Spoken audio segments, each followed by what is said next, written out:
Hi, Jack. My name is Amy, and I'm a friend of your mom's, and I am going to be reading you some stories. The first story I'm going to read is a book called Bread and Jam for Frances. There's the cover. And maybe you've heard this story before, but this is one of my favorite books from when I was growing up, and it was one of my kids' favorite books when they were younger than they are now. So I'm going to read it to you, and I hope that you enjoy it. I'll show you the first page. Looks like this. That's a picture of Frances at the breakfast table with her family. It was breakfast time. Father was eating his egg. Mother was eating her egg. Gloria was sitting in a high chair and eating her egg too. Frances was eating bread and jam. "What a lovely egg," said Father. "It is just the thing to start the day off right," said Mother. Frances did not eat her egg. See that picture at the table?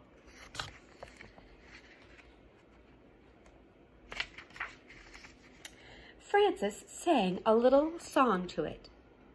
Here she is. She sang the song very softly. "I do not like the way you slide. I do not like your soft inside. I do not like you lots of ways, and I could do for many days without eggs." Frances spread jam on another slice of bread. There she is, singing her song to the egg. "Why do you keep eating bread and jam?" asked Father, "when you have a lovely egg?" "I like bread and jam," said Frances, "because it does not slide off your spoon in a funny way." See, there she is. "Well, of course," said Father, "but there are other kinds of eggs." "Yes," said Frances, "but sunny-side-up eggs lie on the plate and look up at you. And sunny-side-down eggs just lie on their stomachs and wait." See, there's Father eating his egg with his cup of coffee. "I think it is time for you to go to school now," said Mother. Oh, and then she's holding baby Gloria, and they're saying goodbye to Frances. Frances picked up her books, her lunchbox, and her skipping rope. Then she kissed Mother and Father goodbye and went to the bus stop. Here she is, going to the bus stop.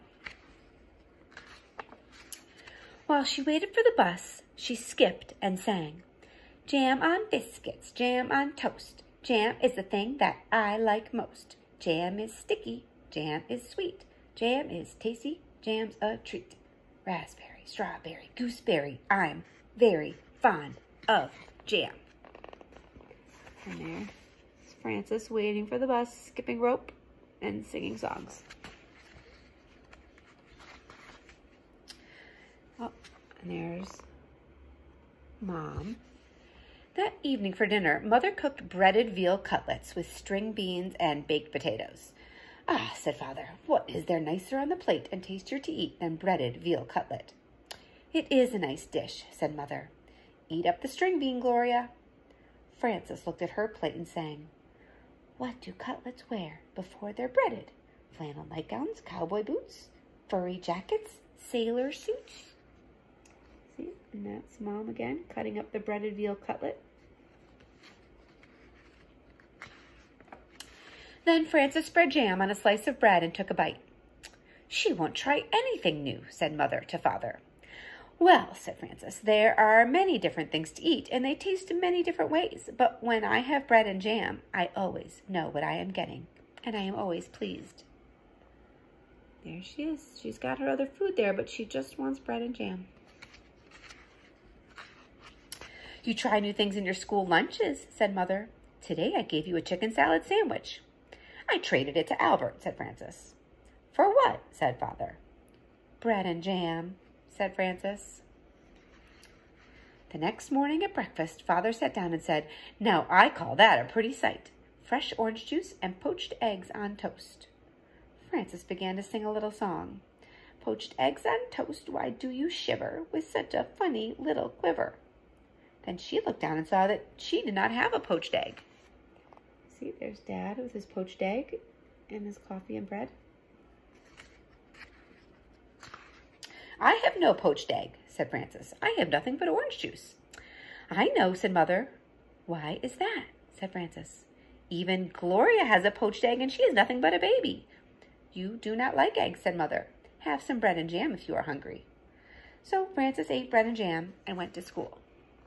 So there's a picture of them both at the table together. You can see them sitting there, Mom and Frances. When the lunch bell rang, Frances sat down next to her friend Albert. "What do you have today?" said Frances. "I have a cream cheese and cucumber and tomato sandwich," said Albert, "and a hard-boiled egg and a salt shaker, and a thermos of milk, and a bunch of grapes, and a tangerine, and a cup custard." "What do you have?" he said. Frances opened her lunch. "Bread and jam," she said. "You're lucky," said Albert. "That's just what you like." "I had bread and jam for dinner last night," said Frances, "and for breakfast this morning. I am a very lucky girl, I guess." And there's both Albert sitting here and Frances sitting there at their desks at school. Albert took a napkin and tucked it under his chin. He arranged his lunch neatly. "I like cream cheese with cucumber and tomatoes on rye," said Albert. With his spoon, he cracked the egg. He sprinkled salt on the yolk. He took a bite of sandwich, a bite of egg, and a drink of milk. Then he went round again. Albert made the sandwich, the egg, and the milk come out even. Albert sighed. "I like to have a good lunch," he said. See that? And there he is, having his good lunch. Frances ate her bread and jam. Then she went out to the playground and skipped rope. See? She's skipping rope on the playground. She did not skip as fast as she had skipped in the morning, and she sang, "Jam in the morning, jam at noon. Bread and jam by the light of the moon. Jam is very nice." When Frances got home, Mother said, "I have a snack all ready for you."